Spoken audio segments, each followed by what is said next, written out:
talking about? Bakit? Di ba galing sa maniligaw mo yan? Hell no. This is from my client, no? She's a retiree. Nagpapasalamat dahil ang ganda raw ng design ko sa wedding ring ng anak niya. Bartlek, inilang mo talaga? Kalawang seloso lang? Manit ka na kasi. Bakit kasi hindi mo na lang ligawan? Hello? Pareho naman kayong single. Bagay kayo. Manang, mahirap na po. Paano na lang kapag nalaman niya yung tungkol sa kaso ni ate? Yung tungkol sa tinatago natin? Ano na lang kaya iisipin niya sa akin? Sa dami ng iniisip namin ni ate eh. Hindi ko na alam kung kailan lang kami pwede maging masaya ulit.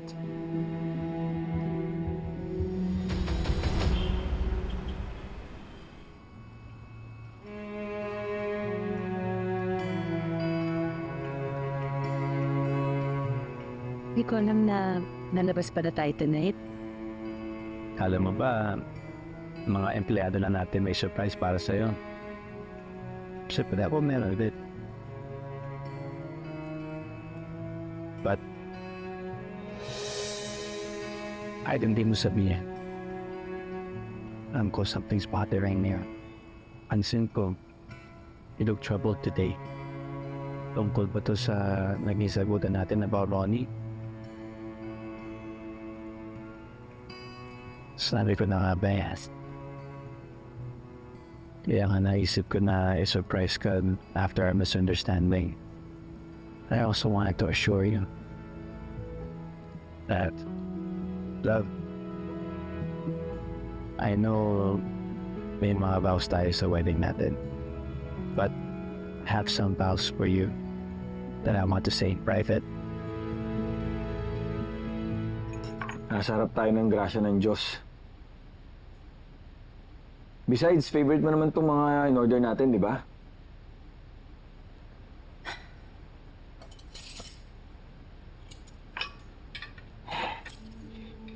Hanggang sa pagkain ba, si Lorena pa rin ang iniisip mo? She gave you the go signal. Isuplong mo na. I am just so pissed dahil sinisira niya lahat ng plano ko. All I wanted is for her to make sure na welcome ulit ako sa bahay nila bago ko siya i-expose. Mas importante pa ba yung pag-welcome sa'yo? Kaysa sa sekretong hawak mo? Malay mo, pag sinabi mo kay Wilfred yung totoo, he might appreciate you and welcome you back to his life. Are not sure. Mas lalo na ngayon, hindi ko alam kung bakit biglang sobrang lumakas yung loob ng Lorenang yun. There is really something going on. Hindi kakapal yung mukha niya ng gano'n kung wala siyang hawak na alas laban sa akin.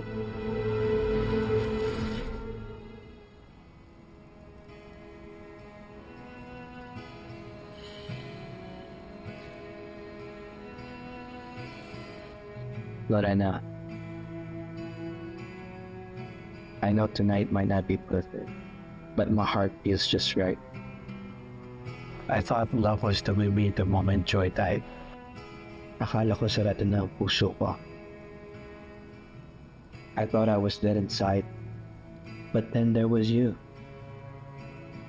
Akala ko hindi ko na masasabi ang words na I love you. But suddenly, parang araw-araw ko siyang gustong sabihin sa'yo. And I want to make you feel my love every moment. Until my last breath. Hindi ko kasalanan sa'yo. Ang dami kong ginawa para masaktan kita. Magkakakit ako! Hindi kita minahal kailanman! Ang gusto ko lang sa'yo, pera mo, naiintindihan mo! Hindi kita ba? Galit na galit ako sa'yo! Pero God damn it! Mahal pa rin kita! Pero sa kabila ng yun, nandiyan ka. Mahal mo pa rin ako. Sorry sa lahat ng mga nagawa kong kasalanan sa'yo. Hindi ko alam kung deserve kita. na mahal kita. Hey, kalimutan mo na yon. Kalimutan mo na yon.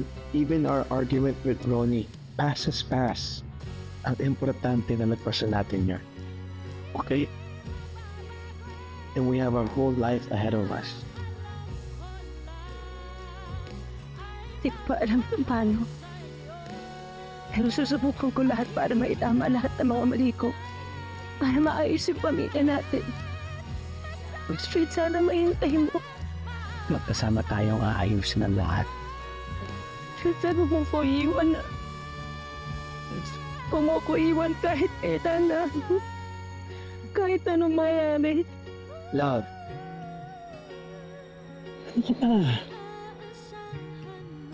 Ikakasal pa lang tayo, bakit ka tayo iiwan?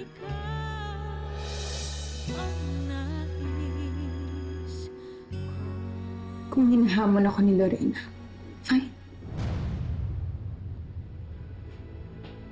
Whatever her plans are, uunahan ko na siya. Isusumbong ko na siya kay Wilfred at sa mga pulis.